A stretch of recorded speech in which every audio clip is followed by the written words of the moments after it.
OK， 咁我今日咧就想介紹一個功能咧，我諗得 Android 先做得到啦 ，iPhone 係做唔到嘅。咁呢一個咧就係有兩個嘅唔同嘅方式去 calculate 呢啲咁嘅數嘅。當我有一啲咁嘅數喺度，你會見到咧有好多唔同嘅數喺度嘅。OK， 咁咧就之後咧，我想點樣做咧？我想將佢嗰個嘅數咧加埋佢個 total 係幾多錢嘅，啱唔啱？即係咁樣樣嘅。咁而家咧，我就想咁樣做啦。我想 total 佢。你知唔知道咧？喺個三星機裏邊啦，或者喺 Android 裏邊嘅話，你係可以撳實呢個掣，跟住就之後咧，你就可以圈佢啦。咁圈咗佢之後嘅話咧，你可以跨住佢啦，跨到咁樣樣嘅。而 Google 咧就開始咧有啲數學睇到啦，見唔見到？而家咧你係可以撳一撳呢個掣啦。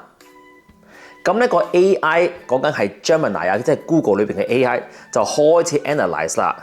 佢會俾翻一個數學題你，就話呢啲數加埋就等於幾多錢？見唔見到？咁你就變咗你唔使開一個嘅數學計數機啦，去計呢啲咁嘅數嘅。全部咧你跨咗佢之後嘅話，佢可以一次過咧幫你計晒嘅。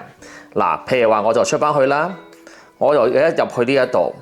我當我想係記呢一個數啫，我唔想下邊嘅，又撳實佢啦，圈咗佢啦，跨到你想去到邊度嘅位置，譬如話我想跨到咁樣樣，跟住就之後咧喺下邊咧，你見到個 AI 出咗嚟啦，見唔見到出咗嚟咯喎呢度，咁你就撳一撳呢個掣，咁咧而家個 AI 咧就幫你 analyze 佢，佢話俾你聽等於幾多錢啦，見唔見到？又快又正啦，咁咧就之後阿豪你就問我啦，阿豪，如果我想係要呢個數、呢個數、呢個數，我唔係連住嘅，咁樣點樣計咧？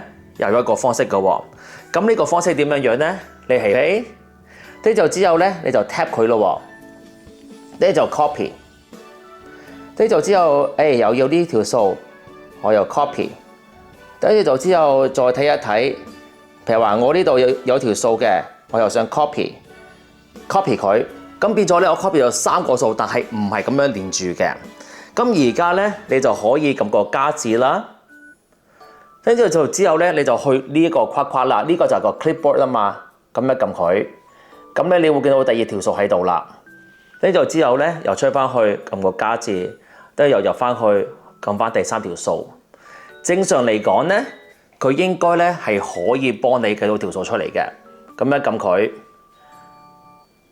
，OK， 咁咧佢就會幫你計到條數出嚟啦，見唔見到？就係咁簡單噶啦。總之，如果你係分開嘅個數係分開嘅話，你係每個去 copy， 即係去複印啦，跟住就貼上。每一次咧，你都要去撳呢一個嘅框框啦 ，OK， 呢度個框框，呢個就個 clipboard， 咁咧就揾翻你嗰啲數。每一個數撳咗一次之後嘅話咧，你就要出翻去啦。OK， 出翻去呢一度啦，見唔見到？呢度之後咧，你就撳個加字啦。呢度個加字嘅，呢度個加字，見唔見到有個加字？咁啊加完字之後嘅話咧，即係又翻翻轉頭啦，又去翻個 clipboard 啦，又去翻揾翻你個數學。